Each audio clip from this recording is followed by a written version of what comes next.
Assalamualaikum warahmatullahi wabarakatuh. Halo YouTube, kita berjumpa kembali di Meja Yansa. Sebelum kita mulai, jangan lupa tekan subscribe dan loncengnya terlebih dahulu ya, agar kita semakin semangat menghasilkan karya-karya di channel YouTube Meja Yansa.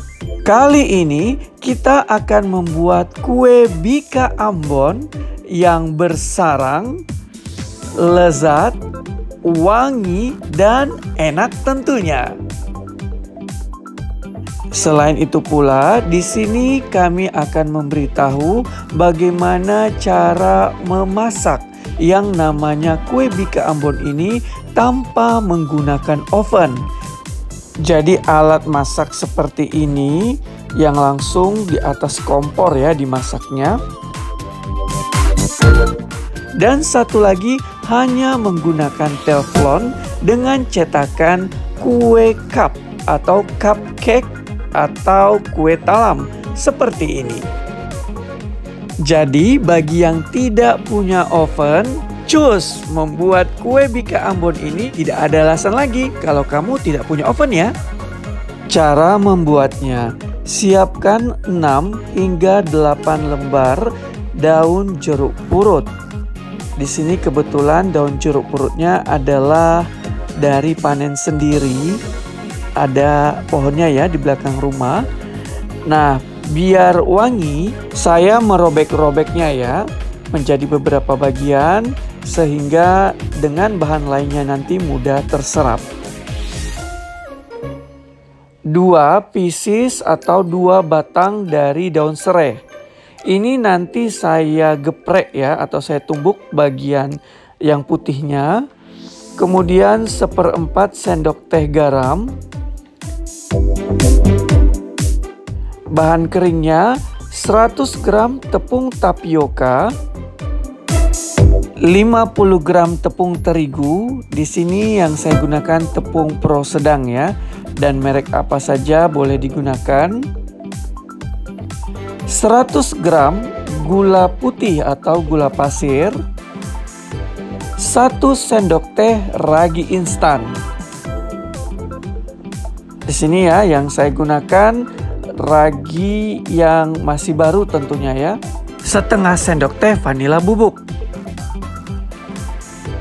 65 ml santan instan dicampur dengan 150 ml air putih. Jadi totalnya 215 ml.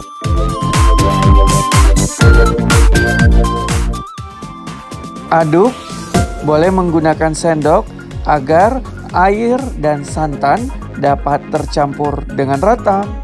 Sisihkan. 2 butir telur, 1 sendok teh dari kunyit bubuk. Di pasar banyak ya kamu temukan. 5 sendok makan mentega cair. Dan 5 tetes pewarna makanan kuning. Cara memasaknya. Masukkan daun jeruk ke dalam teflon. 2 batang serai yang telah ditumbuk atau digeprek ya. Masukkan garam juga. Masukkan santan. Seperti ini. Sisihkan sebentar. Selanjutnya bahan yang dibutuhkan adalah mentega cair kurang lebih sebanyak 5 sendok makan. Tapi saya gunakan di sini kurang lebih sebanyak 3 sendok makan dari menteganya. Sehingga pada saat mentega cair kurang lebih yang dibutuhkan sebanyak 5 sendok makan. Tunggu hingga dingin.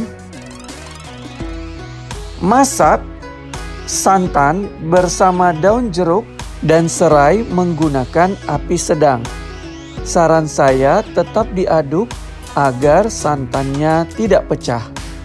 Ketika mendidih, jangan langsung matikan api kompor, tapi aduk terus hingga daun jeruknya layu atau berubah warna. Seperti ini. Setelah berubah warna, angkat. dan dinginkan.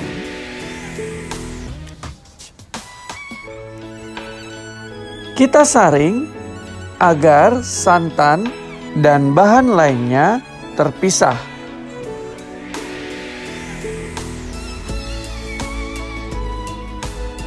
Sisihkan. Siapkan wadah. Kita akan mencampur bahan-bahan kering. Masukkan tepung tapioka, tepung terigu,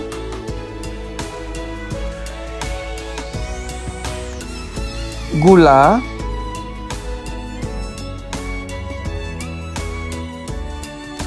ragi instan sebanyak 1 sendok teh. Nah, di sini jika kamu tidak menggunakan lagi sisanya, kamu bisa melipat tutupnya atau bagian atasnya ya. Kemudian ikat dengan karet.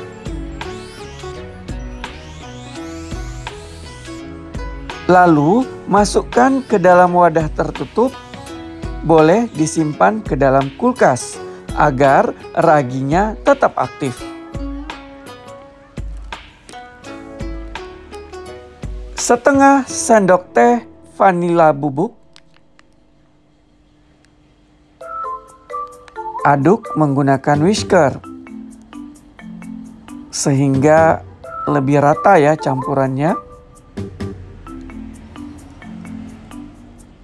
Masukkan 2 butir telur.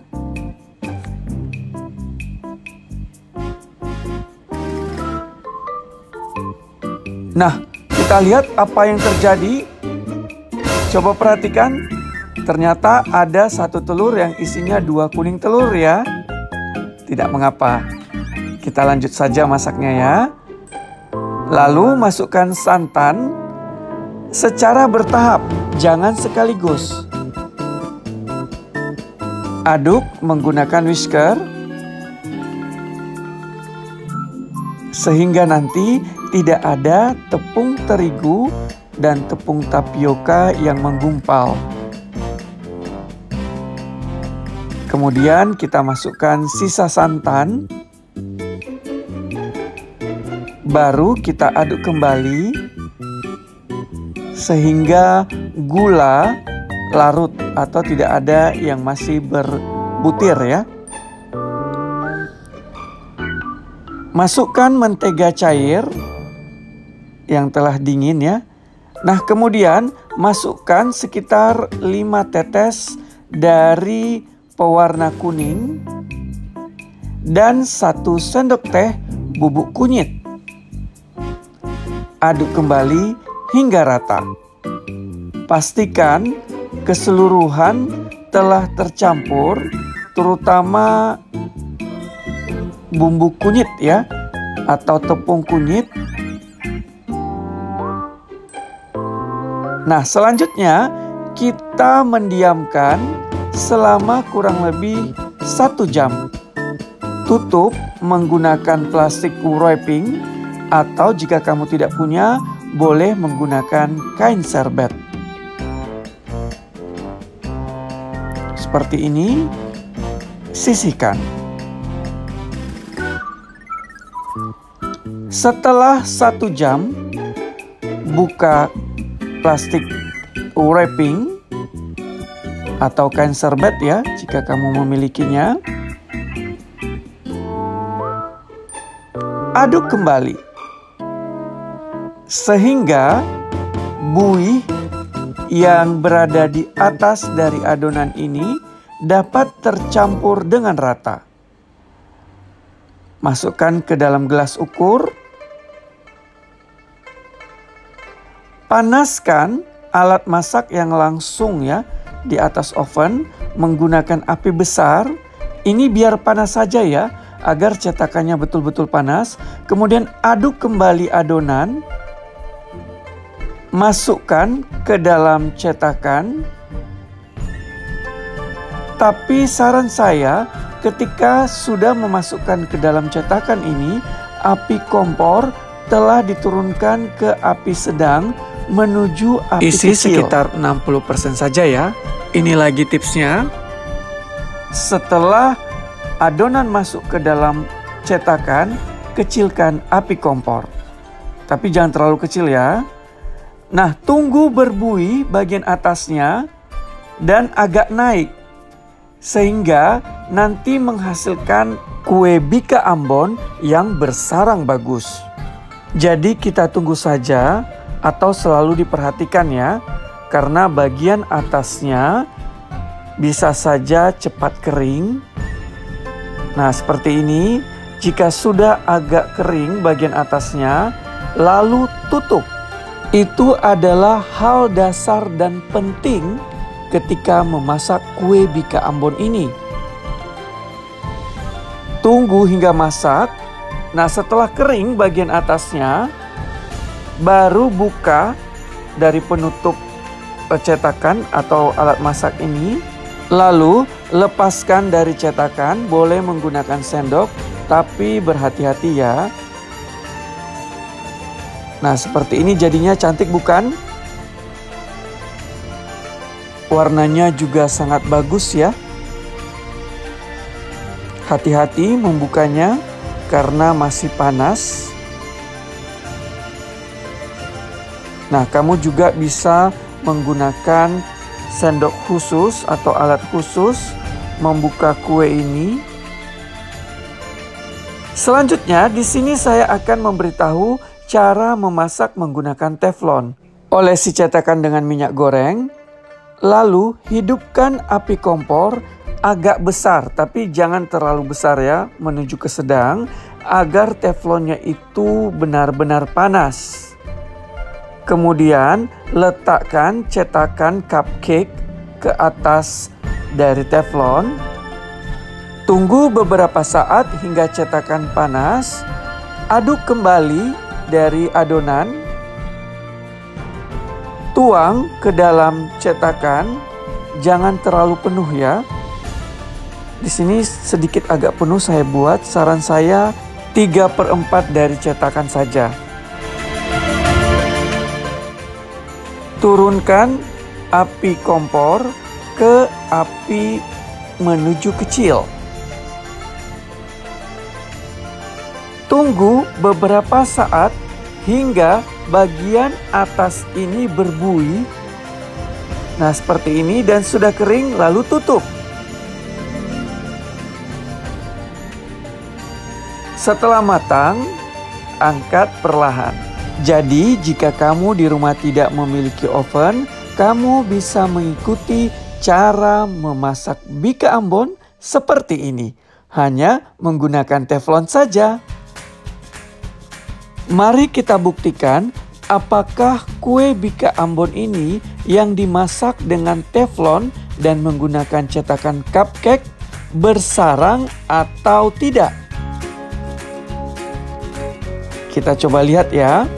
Setelah dibuka dari cetakan cupcake, kita lihat. Sepertinya tanda-tandanya sudah mulai kelihatan. Nah, itu dia kue bika Ambonnya juga bersarang bukan? Di sini biar penampilan lebih menarik, kamu bisa menghiasnya dengan potongan daun pandan. Kita juga akan membuktikan bagaimana hasil dari kue bika Ambon yang lembut dan kenyal ini. Kelihatan ya ketika dibagi dua. Sarangnya merata ya di seluruh bagian dari kue bika Ambon ini. Kenyal dan lembut banget loh. Ini dia kue bika Ambon di channel YouTube Mejayansa. Jangan lupa di subscribe ya. Silahkan coba di rumah dan selamat menikmati. Sampai jumpa di video-video berikutnya. Wassalamualaikum warahmatullahi wabarakatuh. Bye-bye YouTube.